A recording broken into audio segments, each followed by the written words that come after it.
Work with ഡോക്ടേഴ്സിലെ മറ്റൊരു വീഡിയോയിലേക്ക് എല്ലാവർക്കും സ്വാഗതം. ഇന്നൊരു മെഡിക്കൽ വീഡിയോ ആണ് ചെയ്യുന്നത്. ഞാൻ ഇട്ടതുപോലെ തന്നെ ഏറ്റവും കൂടുതൽ സംശയം വരുന്നത് കുറേയേറെ സംശയങ്ങൾ ചോദിക്കാറുണ്ട്.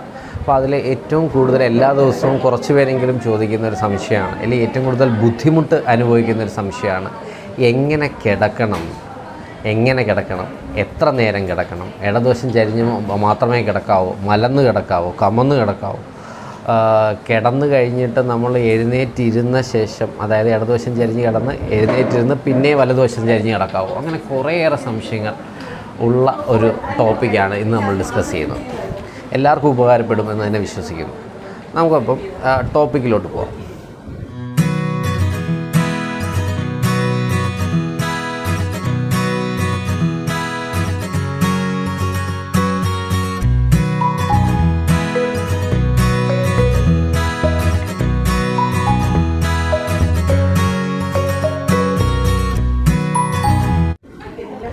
ഇതിൽ ആദ്യം തന്നെ ഞാൻ പറയട്ടെ, അപ്പോൾ ഉറക്കം വളരെ അത്യാവശ്യം, അതാണ് ഏറ്റവും ആദ്യം പറയാനുള്ളത്. അതുകൊണ്ട് തന്നെ ഒരിക്കൽ എൻ്റെ അടുത്ത് ഒരു സ്ത്രീ പറഞ്ഞതാണ്, ആ ഗർഭിണി പറഞ്ഞത്, അവർ ഉറങ്ങാൻ കിടക്കുമ്പോൾ അവർ അറിയാതെ എന്തെങ്കിലും നേരെ കിടക്കുകയാണെങ്കിൽ അവരുടെ അമ്മ അവരെ വിളിച്ചുണർത്തുകയും മോളെ ഇങ്ങനെ കിടക്കാതെ ഇടതുവശം ചരിഞ്ഞ് കിടക്കണം, ഇതൊരു റുട്ടീൻ ആയിട്ട് ഒരു ദിവസം, അതായത് ഒരു രാത്രി കിടക്കുമ്പോൾ 5 or 6 തവണ ഇങ്ങനെ വിളിച്ചുണർത്തുകയും ഇങ്ങനെ ഇടതുവശം ചരിഞ്ഞ് കിടക്കാൻ ആവശ്യപ്പെടുകയും ചെയ്യും. പക്ഷെ അത് ശരിയാണോ? അല്ല, നമുക്ക് ആദ്യം വേണ്ടത് ഉറക്കമാണ്. ഉറക്കം കഴിഞ്ഞിട്ടേ ഉള്ളൂ പൊസിഷൻ വരുന്നത്. അതുകൊണ്ട് തന്നെ നല്ല ഒരു സൗണ്ട് സ്ലീപ്പ് വളരെ വളരെ അത്യാവശ്യമാണ്. അപ്പോൾ പൊസിഷന് വേണ്ടിയിട്ട് നമ്മുടെ ഉറക്കം നഷ്ടപ്പെടുത്താതെ ഇരിക്കുക. നല്ല സൗണ്ട് സ്ലീപ്പ് കുഞ്ഞിനും ആവശ്യമാണ്, അമ്മയ്ക്കും ആവശ്യമാണ്. ഈവൻ കുഞ്ഞിൻ്റെ വളർച്ചയ്ക്ക് വരെ ഒരു നല്ല സൗണ്ട് സ്ലീപ്പ് ആവശ്യമാണ്. അതുകൊണ്ട് തന്നെ വീണ്ടും ഞെട്ടി ഉണരുന്നത്, ഈ പൊസിഷൻ മാറി ഞെട്ടി ഉണരുന്നത് തുടങ്ങിയുള്ള കാര്യങ്ങളൊക്കെ കഴിവതും അവോയ്ഡ് ചെയ്യുക. നമ്മളപ്പോൾ ഉറങ്ങാൻ കിടക്കുന്നു. അപ്പോൾ എത്ര മാസം തൊട്ടാണ് നമ്മൾ ഇടതുവശം ചരിഞ്ഞ് കിടക്കുന്നത്? വളരെ നല്ലത് തന്നെയാണ്. എന്തുകൊണ്ടാണ് ഇടതുവശം ചരിഞ്ഞ് കിടക്കേണ്ടത്? ഇടതുവശം ചരിഞ്ഞ് കിടക്കുന്നത് നമ്മുടെ വയറുണ്ട്, യൂട്രസ് ഉണ്ട്. യൂട്രസ് വലുതായി വരുമ്പോൾ യൂട്രസിൻ്റെ തൊട്ട് താഴെ 2 വലിയ രക്തധമനികളുണ്ട്.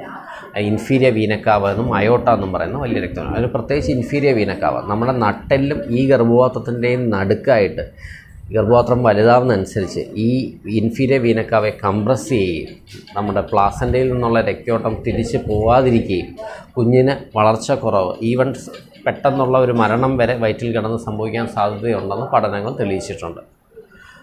അതുകൊണ്ട് തന്നെയാണ് എല്ലാവരും പറയുന്നത് ഇടതുവശം ചരിഞ്ഞ് കിടക്കണം. ഇടതുവശം എന്താ ചരിഞ്ഞ് കിടക്കുന്നത്? ഈ രക്തധമനികൾ പോകുന്നത് നമ്മുടെ വലത് സൈഡിലൂടെയാണ്. അപ്പോൾ ഇടതുവശം ചരിഞ്ഞ് കിടക്കുമ്പോൾ ഈ കംപ്രഷൻ പൂർണ്ണമായും ഇല്ലാതാകുകയും നല്ല ഓക്സിജനേഷൻ നടക്കുകയും ചെയ്യും. എന്നാൽ ഇത് എപ്പോൾ മുതലാണ് ഈ ഇടതുവശം ചരിഞ്ഞ് കിടക്കേണ്ടത്?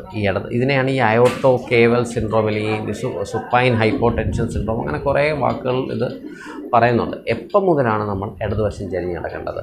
ഇത് വളരെ വളരെ അത്യാവശ്യമാണ്. കാരണം 1.5 മാസമായ ഗർഭിണികളൊക്കെ വന്ന് പറയും, അയ്യോ ഡോക്ടറെ, എനിക്ക് ഇപ്പോഴേ ഇടതുവശം ചരിഞ്ഞ് കിടന്നിട്ട് എനിക്ക് ആ സൈഡ് മൊത്തം പെരുത്തിരിക്കുക, എനിക്ക് അങ്ങനെ കിടക്കാനേ പറ്റുന്നില്ല. അതിൻ്റെ ഒരു ആവശ്യമില്ല. 1.5 മാസമോ 3 മാസമോ 5 മാസമോ ഒന്നും ആവശ്യമില്ല. ഒരു 5 മാസം കഴിയുമ്പോൾ, കറക്റ്റ് പറയുകയാണെങ്കിൽ ഒരു 28 വീക്സ്, ഒരു 26 മുതൽ 28 ആഴ്ചയാകുമ്പോൾ 3rd ട്രൈമസ്റ്ററോട്ട് പോകുമ്പോഴാണ് ഈ ഇടതുവശം ചരിഞ്ഞ് കിടക്കുന്നതിൻ്റെ ഉപയോഗം വരുന്നത്. കാരണം എന്തുകൊണ്ടാണ്?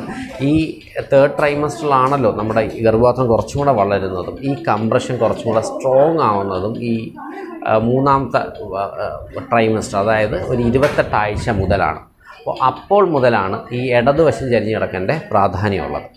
നമുക്കിത് എങ്ങനെയാണ്, ആ സ്ലീപ്പിംഗ് പൊസിഷനെ കുറിച്ച് നമുക്കൊന്ന് പറയാം. നമുക്ക് ഒരു നമ്മുടെ ഇവിടുത്തെ സ്റ്റാഫുണ്ട്. ആ സ്റ്റാഫിനെ വെച്ചിട്ട് തന്നെ നമ്മൾ എങ്ങനെ കിടക്കണം തുടങ്ങിയുള്ള കാര്യങ്ങൾ നമുക്ക് സംസാരിക്കാം. ഇത് നമ്മുടെ കുണ്ട്ര താലൂക്ക് ഹോസ്പിറ്റലിലെ സ്റ്റാഫ്, ലേബർ റൂം സ്റ്റാഫ് നഴ്സാണ്. പേര് രേഷ്മ എന്നാണ്. അപ്പോൾ നമുക്ക് രേഷ്മയാണ് നമ്മുടെ ഈ വീഡിയോയിൽ ഒന്ന് എങ്ങനെ കിടക്കണമെന്ന് കാണിച്ചു തരാൻ നമ്മളെ സഹായിക്കുന്നത്. അപ്പോൾ ആദ്യം തന്നെ ഞാൻ അദ്ദേഹത്തിനോട് നന്ദി അറിയിക്കുന്നു. നമുക്ക് ഞാൻ പറഞ്ഞല്ലോ, അപ്പം നമുക്ക് അദ്ദേഹം ഒന്ന് കിടക്കാം. നമ്മൾ നേരെ കിടന്നേ രേഷ്മ. ഓക്കെ, അപ്പം നമുക്ക് നോക്കാം അല്ലേ. ഇവിടെയല്ലേ യൂട്രസ് ഉള്ളത്? യൂട്രസ് ഇങ്ങനെയാണ് നിൽക്കുന്നത്. താഴെയാണ് നമ്മുടെ നട്ടെല്ലുള്ളത്. ഈ യൂട്രസിൻ്റെയും ഈ നട്ടലിൻ്റെയും ഇടയിലാണ് ഞാൻ ഈ പറഞ്ഞ 2 രക്തധമനികൾ, നമ്മുടെ ഇൻഫീരിയർ വീനക്കാവ എന്ന് പറയുന്നതും പിന്നെ അയോട്ട എന്ന് പറഞ്ഞ 2 രക്തധമനികളുള്ളത് ഇതിൻ്റെ 2ൻ്റെ ഇടയിലാണ്. അപ്പോൾ എന്നതാ സംഭവിക്കുന്നത്? നമ്മൾ ഈ യൂട്രസ് വലുതാവുന്നതനുസരിച്ച് ഈ നട്ടലിൻ്റെയും ഈ യൂട്രസിൻ്റെ ഇടയിൽ നമ്മുടെ ഈ 2 രക്തധമനികൾ കംപ്രസ് ആവും.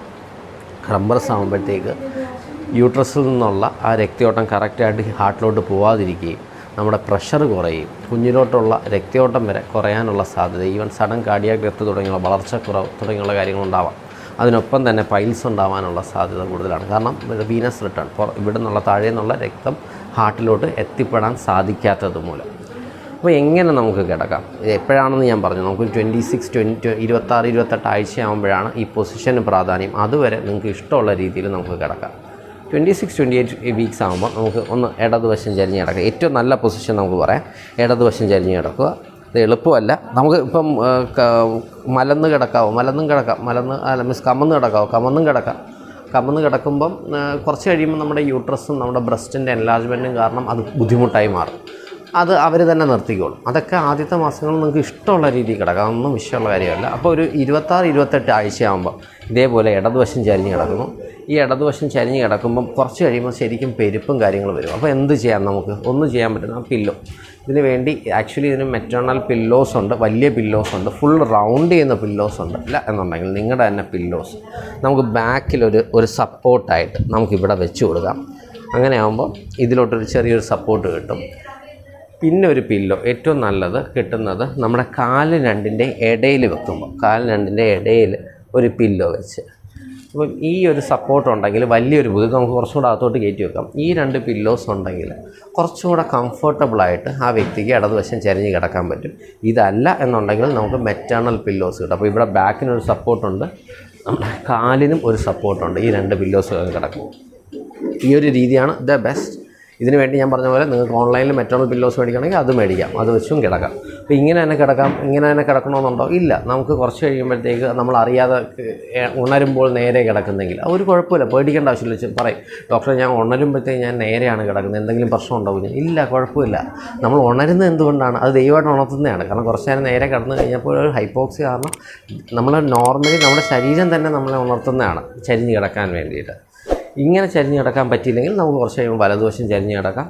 ഇങ്ങനെ ചരിഞ്ഞ് കിടക്കുമ്പം ഏറ്റവും വലിയ തെറ്റായതാണ്, അയ്യോ ഡോക്ടറെ ഞാൻ ഇങ്ങനെ ഇടതുവശം ചരിഞ്ഞ് കിടന്നു കഴിഞ്ഞാൽ വലത്തോട്ട് ചരിയുന്നതിന് മുന്നേ ഇയാളെ എഴുന്നേൽപ്പിച്ചിട്ട് പിന്നെ ഞാൻ വലതുവശം ചരിഞ്ഞ് കിടക്കണമെന്ന് പറയും. അത് തെറ്റാണ്, അതിൻ്റെ ഒന്നും ആവശ്യമില്ല. അല്ലെങ്കിൽ ഇത് മാവള്ളി കുരുങ്ങും എന്നാണ് പറയുന്നത്, കോട് കുരുങ്ങും എന്നാണ് പറയുന്നത്. അതിലൊന്നും ഒരു കാര്യമില്ല. നമുക്ക് ഇടതുവശം ചരിഞ്ഞ് കിടക്കുന്നത് അത് ഉടൻ തന്നെ നമുക്ക് നേരെ കിടക്കുകയോ അല്ലെങ്കിൽ വലതുവശം ചരിഞ്ഞ് കിടക്കുകയോ ആ ഭാഗം പെരിക്കുകയാണെങ്കിൽ നമുക്ക് ചെയ്യാം. ഇതിനൊപ്പം തന്നെ ഞാൻ 2 പൊസിഷൻസും കൂടെ പറയുകയാണ്. ഒന്നെന്ന് പറഞ്ഞു കഴിഞ്ഞാൽ അത് പറയാനുള്ള കാരണം എന്ന് പറഞ്ഞാൽ ചിലർക്ക് ഭയങ്കര നെഞ്ചരിച്ചിലൊക്കെ ഉണ്ടാവും, അല്ലേ? സ്വാഭാവികം, പ്രഗ്നൻസിയിൽ നല്ല നെഞ്ചരിച്ചിലുമാണ്, ബുദ്ധിമുട്ടുമാണ്, ചെറിയൊരു ശ്വാസം മുട്ടൽ പോലെ, ഭക്ഷണം കഴിച്ച് കഴിഞ്ഞാൽ ശ്വാസം മുട്ടലാണ്. അങ്ങനെയുള്ളവർക്ക് ചെയ്യാൻ പറ്റുന്നൊരു കാര്യം, ഒന്നുകിൽ പില്ലോ വെക്കുക ഷോൾഡറിൻ്റെ അവിടെ. അതിനെക്കാട്ടി നല്ലത് ഈ ഹെഡ് അപ്പ് നമ്മളെ മുകൾ ഭാഗം നമുക്ക് കുറച്ചൊന്ന് പൊക്കി വെക്കുക കട്ടലിൻ്റെ. അങ്ങനെ പൊക്കുമ്പോഴത്തേക്ക് നമുക്ക് ആ റിഫ്ലെക്സ് ഈസോഫാജൈറ്റിസ് എന്ന് പറയും, നമ്മുടെ ഇവിടെയുള്ള ആ എരിയൊക്കെ മുകളിലോട്ട് പോകുന്നത് കുറയ്ക്കാൻ അത് സഹായിക്കുകയും നെഞ്ചരിച്ചിൽ കുറയുകയും ചെയ്യും. അപ്പോൾ ആ തലഭാഗത്തിൻ്റെ കട്ടിലൊരു 2 കട്ട വല്ലതും വെച്ച് ഒന്ന് പൊക്കി വെക്കുകയാണെങ്കിൽ അത് ഹെൽപ്പ് ചെയ്യും. പിന്നെ ചിലവർക്ക് നേരെ കിടക്കുമ്പോൾ ശ്വാസം മുട്ടൽ അനുഭവപ്പെടുന്നു, നേരെ കഴിച്ചിട്ട് കിടക്കാൻ പറ്റില്ല. അങ്ങനെയുള്ളപ്പം ജസ്റ്റ് നമുക്ക് ആ ലങ്സിനെ ഒന്ന് റിലീസ് ചെയ്ത് കൊടുക്കാൻ ചെറുതായിട്ട് ഒന്ന് ചരിഞ്ഞ് ജസ്റ്റ് ഇങ്ങനെ ഒന്ന് ജസ്റ്റ് ഒരു റിലാക്സ് ആയിട്ട് ഇങ്ങനെ ഒരു ചെറിയൊരു പില്ലോ വെക്കുകയാണെങ്കിൽ ആ ഒരു ബുദ്ധിമുട്ടും ആ ഒരു ശ്വാസം മുട്ടലും നമ്മുടെ ലങ്സിലോട്ടുള്ള കംപ്രഷൻ കുറച്ച് കുറയും. നമുക്ക് കുറച്ചുകൂടെ എളുപ്പത്തിൽ ശ്വാസം എടുക്കാൻ സാധിക്കുകയും ചെയ്യും. ഈ 2 പൊസിഷനും കൂടെ മനസ്സിൽ വെച്ചേക്കുക.